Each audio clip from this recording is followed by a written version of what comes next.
how many of you have dealt with somebody who's like kind of airheaded and so it like irritates you? They're trying to get to a point, but for some reason they can't get to that point with you because they're not understanding anything. Well, in this scene, there's a psychiatrist who's trying to get through an interview with a sergeant or private, whatever it's called, same thing. But he's a little airheaded and like kind of dumb. He's not understanding what she's trying to get to, and that frustrates her. Yeah. That's it. Forgot to introduce ourselves. I'm Melissa, by the way. I'm Levi. I play as Will. And I'm a psychiatrist. I'm the compass, by the way. Just so And the scene is called No Time for Sergeants.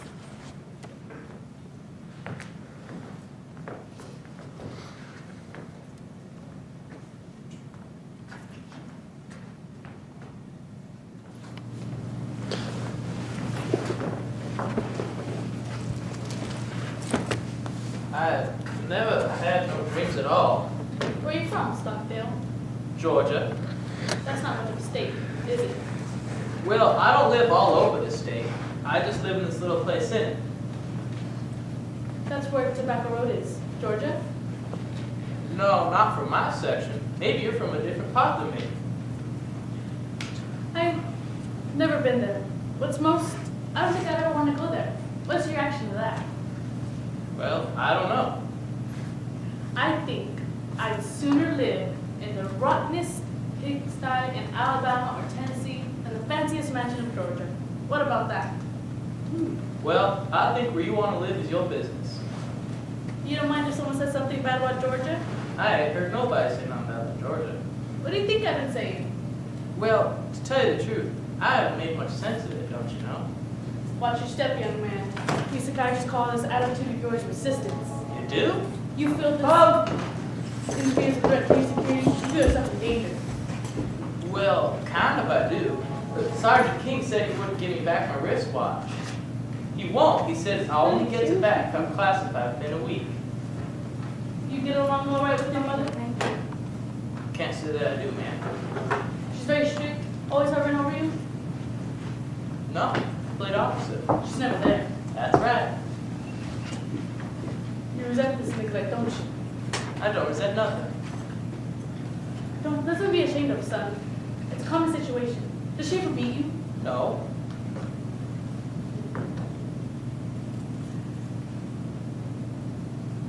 It's so defensive. It's not easy to talk about your mother, is it? Well, no, it's just she died when I was born. You could have told me that sooner. Do you hate your mom? You said it was so common.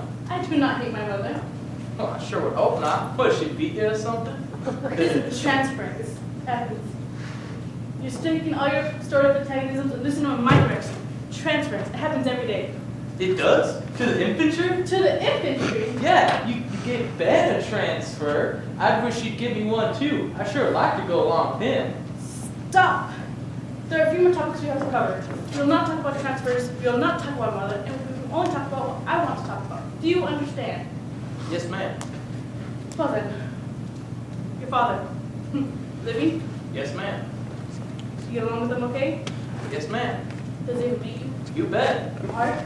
Oh, and how? Boy, never even known that could beat me like my pa can. Ooh. This is where this antagonism comes from. You hate your father, don't you? No, I have this uncle I hate though. He always comes round to the house and wants to wrestle with the mule, and the mule gets all wore out, and he gets all wore out. Well, I don't hate him, I just ain't exactly partial to him. Did I ask you about your uncle? I thought you wanted to talk about hating people. Now, girls. How do you like girls? What girls? Just girls. Just any girls. Well, I don't like just any girls. There's this one old girl back at home, and her hair ain't longer than a hound dog's. No, when I mean girls, I mean not just one specific girl. Women, sex. Didn't that father of yours ever sit down and have a talk with you? Well, sure he did. Well, Well, what? what did he say? Well, there's this one story about these two traveling salesmen and their car breaks down in the middle of the storm. Stop. Yeah, so they stop. at this farmhouse, and this farmer's got 14 daughters. Stop. What, have you heard it already? No, I did not hear it already. Bro, what did you stop me for? It's a real knee slapper, you see. The daughters all soon become trombone players. Here. What? Go. You're through. You're normal. Go. Goodbye. Oh, if dating's what you want to talk about, man, you should come down to barracks some night. Guys are always telling spicy stories like that.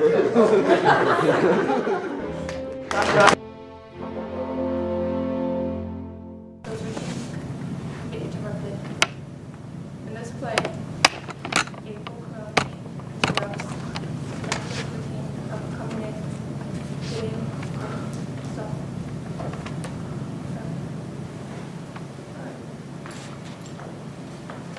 Cough, please. Again? Miss Crockett, have you ever had any respiratory troubles? No. Right. Cough again, please. There's no point in continuing this examination. Can it possibly ensure a policy on your life? Why not? The worst rattle in your lungs I've ever heard. I advise you have an x-ray as soon as possible. I shouldn't wait. In a week or so. Might be too late. I never been sick a day in my life. Listening to the rattle in your lungs? Surprised you're alive today. Judas, I know what's wrong. That's my coin purse. You've been listening to my small change. Huh. Okay. Alright. Cough, please. Alright. Watch my finger. I can see it better if you hold it still. Alright, now go sit down. Fill this application. How about my scrub papers? No, thank you. I'm allergic to tea. You got a stiff neck, doctor. Yeah, I have a cold that's on my shoulders. If you let me give your neck a little jerk, I can take the heat right under there for you. I have no desire to be permanently named. Please, sit down. I just hate to see you suffer. Your name is? Opal Crosby. Nice talk. One quick little jerk, and you wouldn't even feel it. Will you spell your name, please? K-R-O-N-K-I-E. I can go all the time for the butcher friend of mine. Nice fella. Go to doing. Had a boy that stuttered. They hanged him. He murdered somebody. I guess poor Gus still gets kinks in his neck thinking about his boy. You don't seem right to hang a boy that stutters. Miss Kronicke, do you want this insurance policy? Sure, I want it for my friends. But you can hardly move your head either. You got a son? How old are you? Judas, I don't know. 45, 55. Why don't you split the difference and say 50? You don't know your exact age? Never did. It's miserable, doctor. Why do you not give me a little twist? Do you know when you're born? Halloween. It's not a date. What is it then? You mean on Halloween? On the dot. When the rest comes up, around a year older. Well, alrighty, I shall split the difference and say 50. Wait, not finished. I know. I'm going to move the stuff up behind you. Alright. It'll warm your back. What's your occupation? Collector. Art or garbage? Junk. Your parents' occupation? Junk. And how far back? The Mayflower. Do you have any birthmarks or deformities? Why? Identification.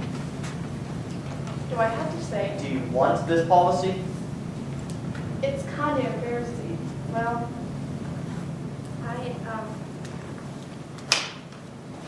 I have 6 toes and 1 foot. Well, alrighty. Here are the papers. I'll be going. Let me reach out.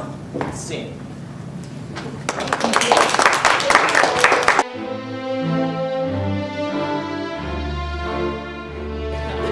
I'm Curie. I'm Haley.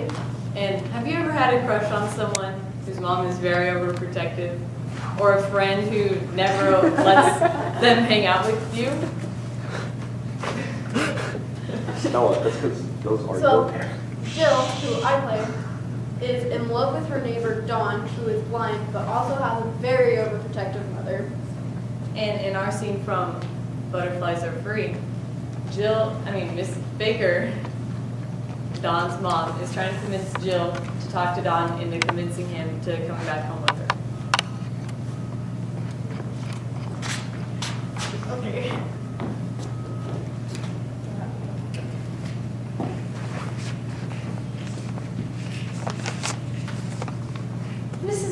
Benson. Yes. Would you come in for a moment, Mrs. Benson? Well, I have my audition. I should leave in about 15 minutes. I don't know New York and I get lost all the time. I'll make sure you get off in time. Please come in. I thought you and I might have a little talk, you know, just the girls. Please sit down. Would you like any coffee? Or tea? No thanks. But if that apple is still there, I'm sure it is. where's Dawn? Shopping. You know, should be very careful to wash all your fruits and vegetables nowadays. They put all those insecticides on everything now. I'm not sure the bugs aren't any less harmful. I like my apples nice and shiny. This reminds me of something. What is it? I have no idea. You hand me an apple, nice and shiny. Oh, I know, Snow White. Remember when the witch brought her the poisoned apple? Oh, Mrs. Baker, I'm sorry. I didn't mean that the way it sounded. I know you're not a witch. Of course not. And I know you're not Snow White. I may have to wait hours before I read. I'll probably starve to death before their eyes. You're gonna get that part, you know. What makes you so sure? Well, you're a very pretty girl, and that's all they look for in the theater, isn't it? Today you have to have more than just a pretty face. Anyway, I'm not really pretty. I think I'm interesting looking, and in some light sort of lovely, but I'm not pretty. Nonsense. You're extremely pretty. No, I'm not. Yes, you are. No, I'm not. I've got beady little eyes like a bird and a figure like a pogo stick. Well, aren't you going to deny you said that? Well, obviously you heard it. There are plenty of true things you can put me down with. You don't have to put me down with lies. You know what I like about you? Nothing. Oh, yes. I like your honesty. You're quite a worldly young woman, aren't you, Mrs. Benson? I suppose I am. I wish you wouldn't call me Mrs. Benson. Why? Isn't that your name, Mrs. Benson? But you don't say it as though you mean it. I'm sorry. Why don't I call you Jill? That's more friendly. And I'll try to say it as though I really mean it.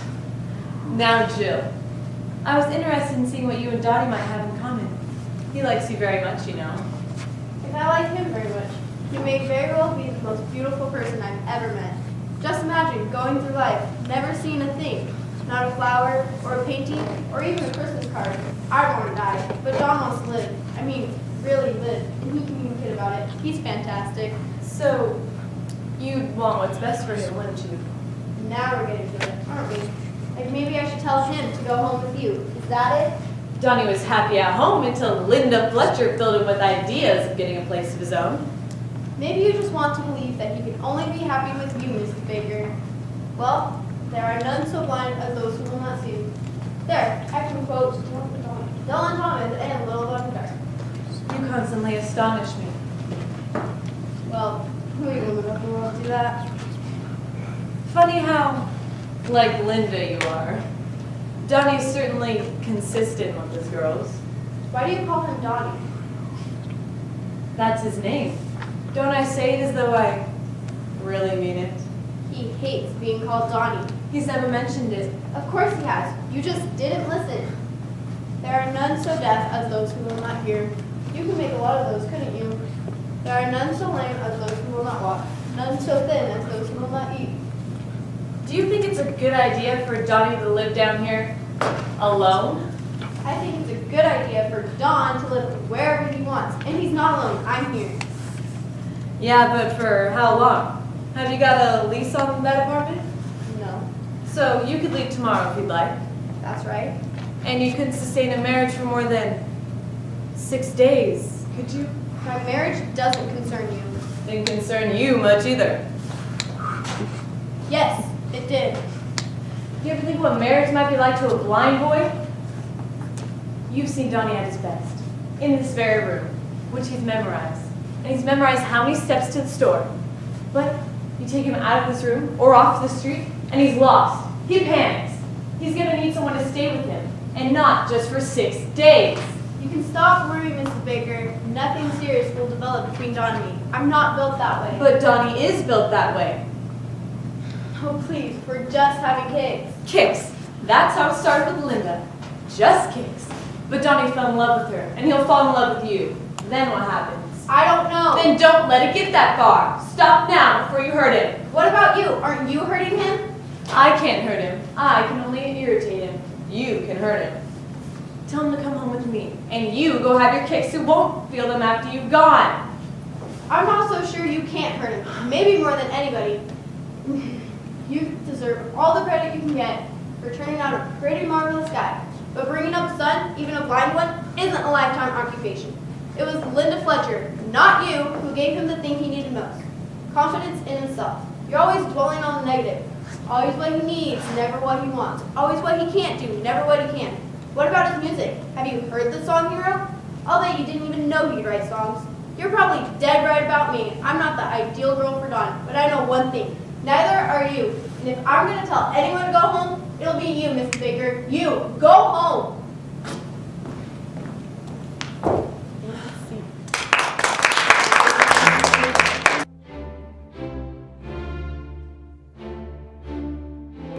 A skit called The Chalk Garden, and my character is named Laurel, and she's a troubled teenage girl who's fascinated with crime.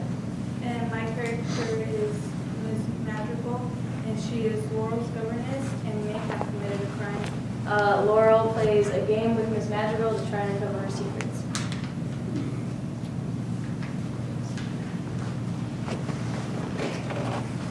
So you've been to a trial?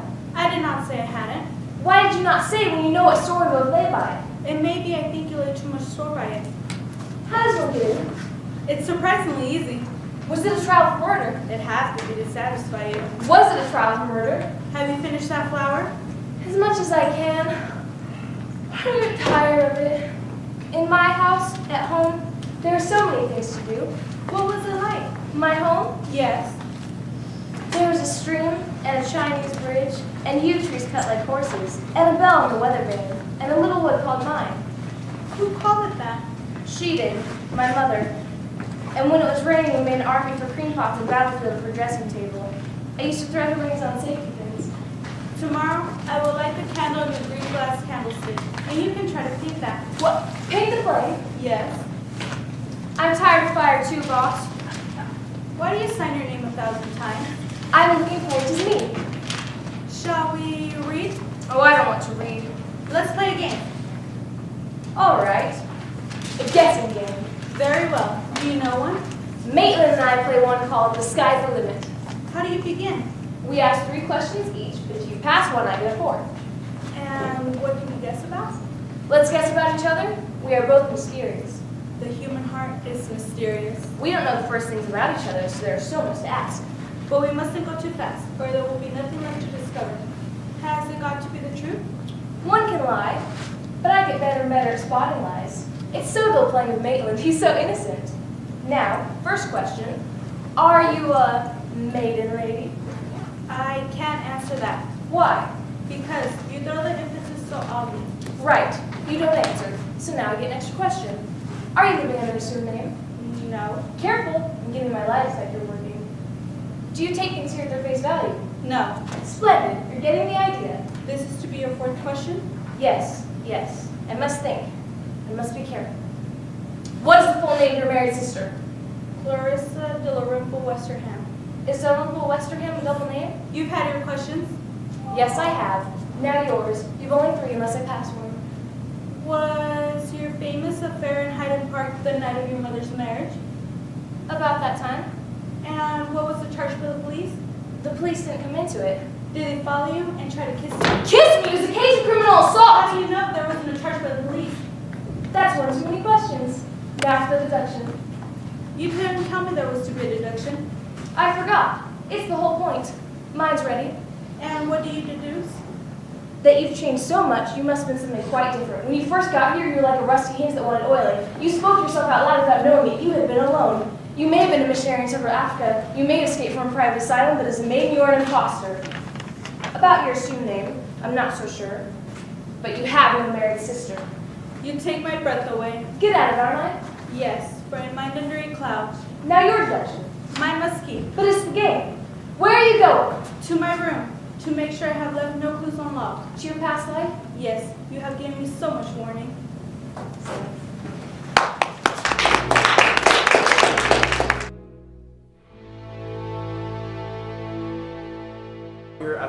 Okinawan village, and while I'm trying to bring democracy and capitalism to the Okinawan natives, I am Captain Fisby. And I am Sakini, his translator. But I translate more than just the language. You see, he think he bring American ways on our people. But our people are not like his people. He does not know it yet, but we are about to embark on a great diplomatic mission. We must bring old lady and her belongings to village. But he not know. See. I mean, that's yeah, Hollywood!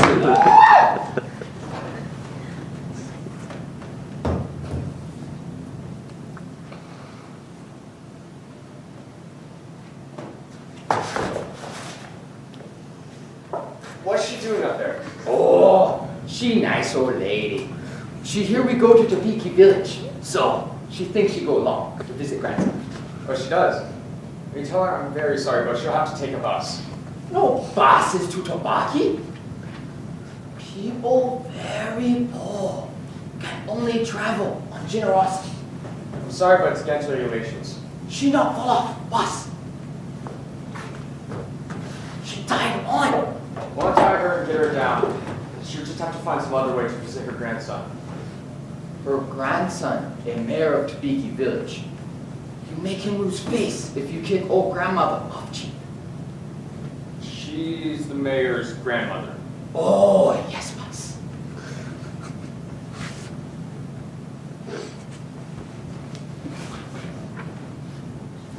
Since she's already tied on, I guess we could take her. Are all those mine? Oh, no. Most bundles belong to old lady. She thinks she visit 3 or 4 months. So she brought old bed and cooking pots. Well, tell her to yell if she sees some little branches coming. Let's get started. Wait! Can't go yet, boss. Why not? Old lady's daughter. Not here. Can't wait for a lot of advice, Sakini. Oh, she be right on time. Right on dot. You bet. Sakini, can't the old lady leave some of that stuff behind? Not her things. Boss. Belong to doctor. Is the daughter planning on coming with us too? Old lady. Very old. Who take care of her on trip? Well, Hey, you come back. Sakini, tell her to come back. We cannot carry any more bundles. Oh, she not go to get more bundles, boss. She go to get children. Come here, Sakini. Now look, this sort of thing is always happening to me, and I have to put a stop to it somewhere. This time I'm determined to succeed. It's not that I don't want to take them. You can see for yourself, there's no more room left for kids. But daughter not go without children. And old lady not go without daughter. And if old lady not go, Mayor of Tabiki manager. Pete's sake, Sakini, how does she expect me to drive? Oh, old lady got very good eyesight. She sit on top and tell us when to turn. Scene. Hi,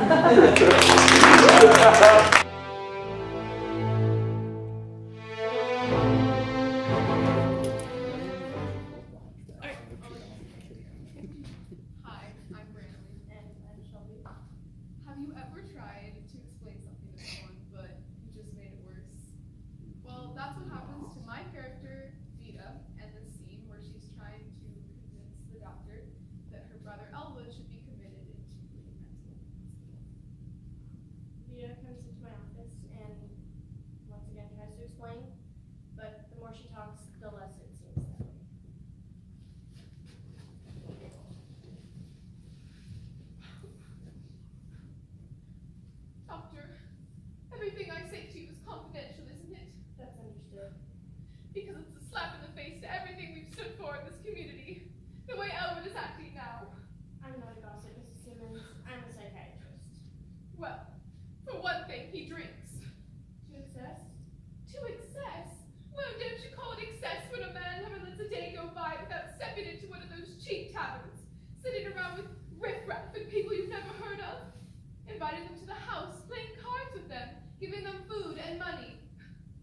And here I am trying to get Myrtle May started with a nice group of young people.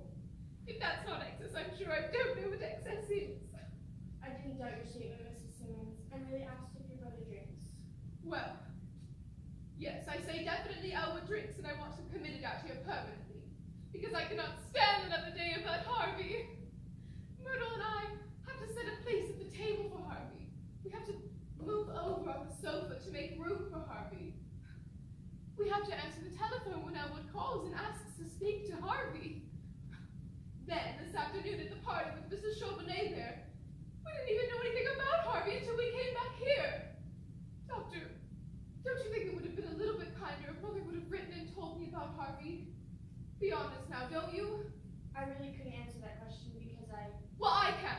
Yes, it certainly would have. This person you call Harvey, who is he? He's a rabbit. Perhaps, but just, who is he? Some companion? Someone your brothers picked up in these bars? Of whom do you disapprove? Doctor, I've been telling you. Harvey is a rabbit. A big white rabbit. 6 feet high. Or was it 6 feet and a half? Heaven knows I ought to know. He's been around the house long enough. Now, Mrs. Simmons, let me understand this. You say... Doctor, must I keep explaining myself? My brother insists that his closest friend is a big white rabbit. This rabbit is named Harvey. Harvey lives in our house. Don't you understand? Oh, he and I would go every place together. Elwood buys railroad tickets, theater tickets for both of them. As I told Myrtle May, if your uncle was so lonesome he needed to bring something home with him, why couldn't he have brought home something human? He has me, doesn't he? He has Myrtle May, doesn't he? Doctor, I'm going to tell you something I've never told anybody in the world before. Every once in a while, I see that big white rabbit myself. Isn't that terrible? I've never even told Myrtle May. Mrs. Simmons. And what's more, he's never been as big as Elwood says he is. Now don't ever tell that to anybody, Doctor, please. I'm ashamed of it. I can see that you've been under great nervous strain, Miss Simmons. Well, I certainly have. Grief over your mother's death depressed you considerably? Oh, nobody knows how much. Been losing sleep? How could anybody sleep with that going on? Short-tempered over trifles? You just try living with those two and see how your temper holds up. Loss of appetite? No one could eat at a table with my brother and a big white rabbit. Well, I'm finished with it. I'll sell the house, be appointed conservator of the estate, and Myrtle May and I will be able to entertain our friends in peace. It's just too much, Doctor. I can't stand it.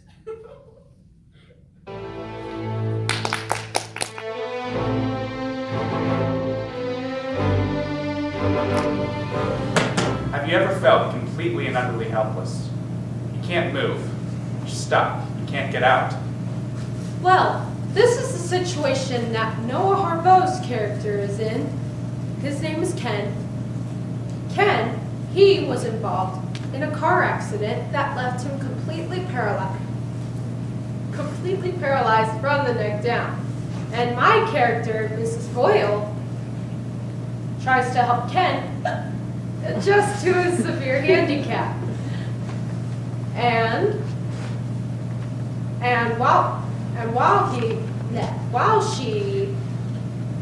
while she tries to help him, Ken shares his bitterness with Mrs. Boyle. Our scene is called Whose Life Is It Anyway?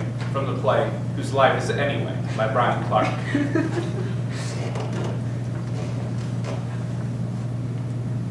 Why don't you want any more treatment? I'd rather not go on living like this. Why not? Isn't it obvious? Not to me. I've seen many patients like you. And they all want to live. Usually, Why? they find a new way of life. How? You'll be surprised at what you'll be able to do with training and a little patience. Such as? We can't be sure yet. But I should think that you will be able to operate the reading machines as well as an adapted typewriter. Reading and writing. What about arithmetic? I dare say we could fit you up with a comptometer if you really wanted one. Mrs. Boyle, even educationalists have realized that the 3 R's do not make a full life. Ken, what did you do before the accident? I taught at an art school. I was a sculptor. I see. Difficult, isn't it? How about an electrically operated hammer and chisel? No, well, what about a cybernetic lump of clay? I wouldn't laugh if I were you. It's amazing what can be done. Our scientists are wonderful. They are, but it's not good enough, you see. Mrs. Boyle, I really have absolutely no desire at all to be the object of scientific virtuosity. I've thought things over very carefully. I do have a lot of time for thinking. And I've decided I do not want to go on living with so much effort for so little result. Yes. Well, we shall have to see about that. What is there to see? We can't just stop treatment just like that. Why not? It's the job of the hospital to save life, not to lose it. The hospital's done all it can, but it wasn't enough. Oh, it wasn't the hospital's fault. The original injury was too big. It's not unusual, you know, for people to suffer with depression for a considerable time before they begin to realize that a life is possible. How long? It varies. Don't hedge. It could be a year or so. And it could last for the rest of my life. That would be most unlikely, Ken. I'm sorry, but I cannot settle for that.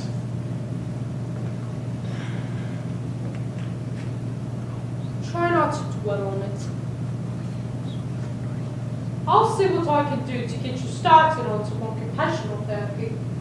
Perhaps we could make a start on the reading machines.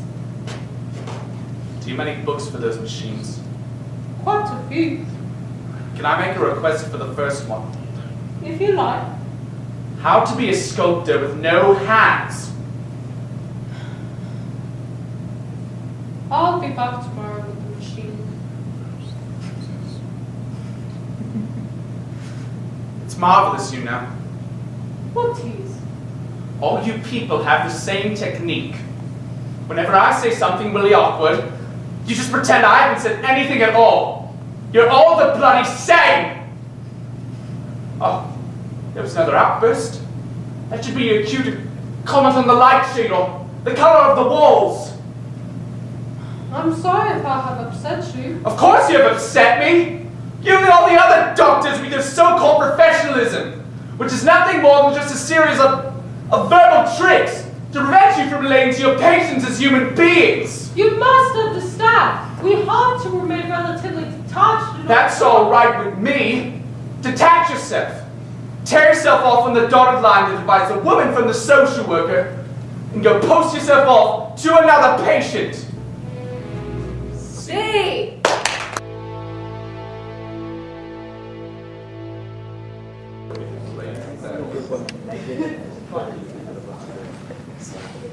All right, I'm Tim. I'm Cameron. So remember when you were a kid and you're watching Cars, in the very first scene, there's the forklift that quits. Have you ever thought about what the story would look like from his perspective? That's what Tom Stoppard did with his interpretation of a Shakespeare classic, Hamlet, where he took two minor characters, Rosencrantz and Guildenstern, and he made a movie telling the entire story from their perspective. We are doing a scene from this movie where they're escorting Hamlet to England on a boat and they have no idea what's going on. I don't think you will. I don't think you will.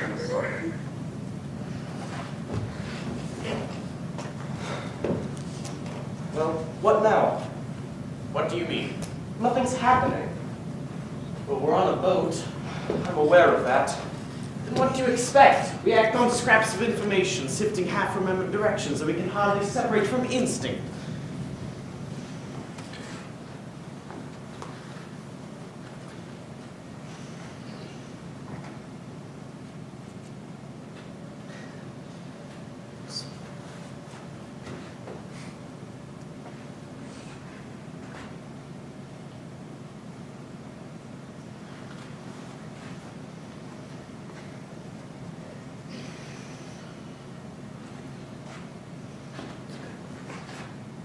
You had a coin in both hands? Yes? What's the point of that? I wanted to make you happy. How much did he give you? Who? The king. He gave us some money. How much did he give you? I asked you first. I got the same as you. He wouldn't discriminate between us. How much did you get? The same. How do you know? You just told me. How do you know? He wouldn't discriminate between us. Even if he could. Which he never could. He couldn't even be sure of mixing us up. Without mixing us up. Why don't you say something original for once? No wonder the whole thing is so stagnant. All you do is repeat everything I say in a different order. I can't think of anything original. I'm only good in support. I'm sick of making the running. It must be your dominant personality.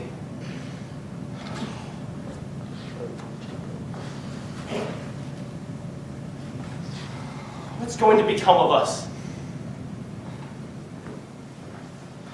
There. I'll see to it that we're all right.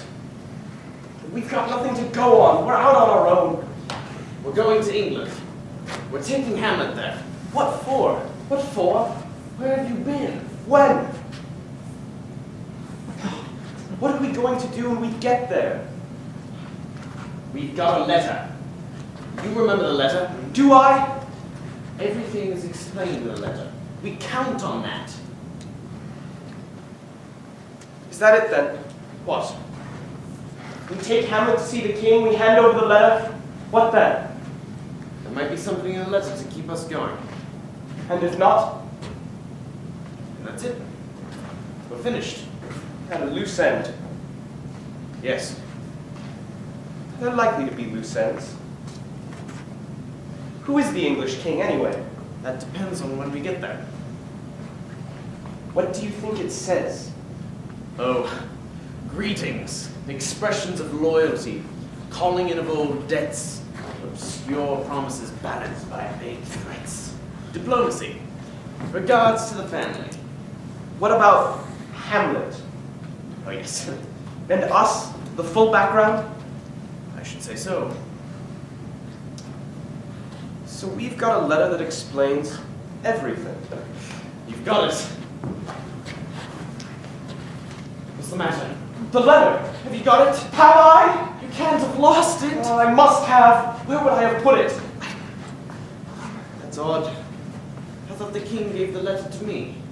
Perhaps he did. But you seem so sure it was you who hadn't got the letter. It was me who hadn't got the letter. But if the king never gave the letter to you in the first place, I don't see what all the fuss is about you not having it.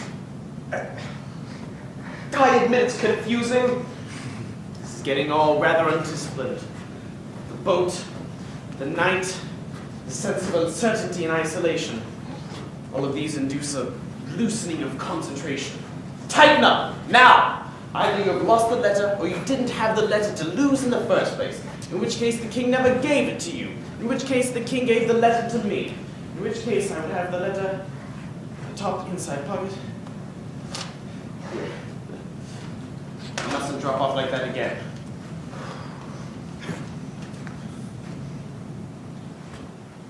Now that we found it, why were we looking for it? You thought we lost it. Something else? No? No, we've lost the tension. What tension? What was the last thing I said before we wandered off? When was that? I can't remember. What a shambles! We're just not getting anywhere. Not even England. I don't believe in it anyway. What? England. A conspiracy of cartographers. I mean, I don't believe it. I try to picture it, but I have no image. Us arriving, a harbor, roads, inhabitants to lead the way, riding for a day or a fortnight, then a palace and the English king. That would be the logical kind of thing, but my mind remains blank. Oh, we're slipping off the map. Yes, but you don't believe anything until it's happened. And it has all happened, hasn't it? Drift down time, clutching at straws, but what good's a brick to a drowning man? Don't give up. We can't be long now. Might as well be dead. Do you think death could possibly be a boat? No. Death is not. Death isn't. Take my meaning? Death is the ultimate negative. Not being. You can't not be on a boat. I've frequently not been on boats. No. What you have been is not on boats. I wish I was dead. I could jump over the side. That would put a spoke in their wheel. Unless they're counting on it. And I shall remain on board. That'll put a spoke in their wheel. All right. We don't question, we don't doubt, we perform. But a line must be drawn somewhere. And I would like to state for the record, I have no confidence in England. Thank you. And even if it is true, it'll just be another shambles. I don't see why. He won't know what we're talking about. What are we going to say? We say, Your Majesty, we have arrived. And who are you? We are Guildenstern and Rosencrantz. Never heard of you. Well, we're nobody special. What's your game? We've got our instructions. First I've heard of it. Let me finish! We've come from Denmark. What do you want? Nothing. We're delivering Hamlet. Who's he? You've heard of him. Oh, I've heard of him, and I want nothing to do with it. You march in here without so much as a by your leave and expect me to take in any lunatic you try to pass off with a load of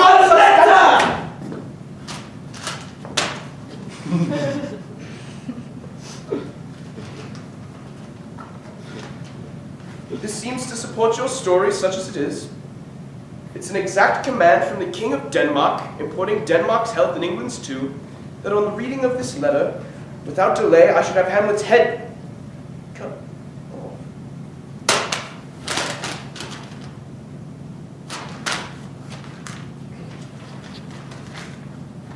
The sun's going down.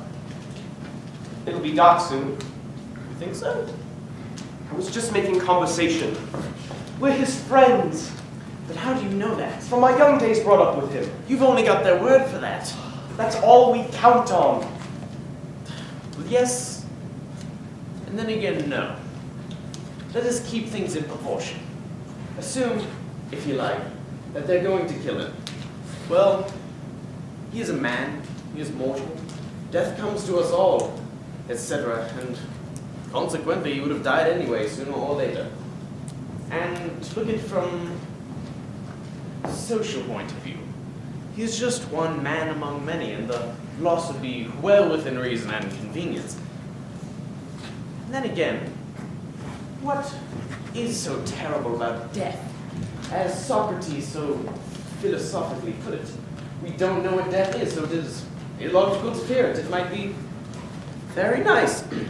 And certainly, it is a release from the burden of life, and for the godly, a haven and a reward. And to look at it yet another way, we are all little men. We don't know the ins and outs of the matter. There are wheels within wheels, etc. It would be presumptuous of us to interfere with the design of fate, or even of kings. So, I think we'd be well advised to leave well enough alone. Type the letter, neatly, like that, and they won't notice the broken seal, assuming you are in character. What's the point? Don't apply logic. He's done nothing to us. Or justice. It's awful. Well, I was beginning to think it was worse.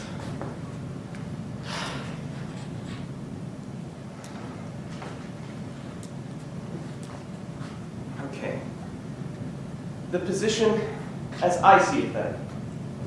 We, Rosencrantz and Guildenstern, from our young days brought up with him, awakened by a man standing on a saddle, are summoned and arrive and are instructed to glean what afflicts him and draw him onto pleasures such as play which, unfortunately, is abandoned due to some nuances beyond our appreciation, which among other causes results in among other effects a high, if not homicidal, excitement in Hamlet, who we are sworn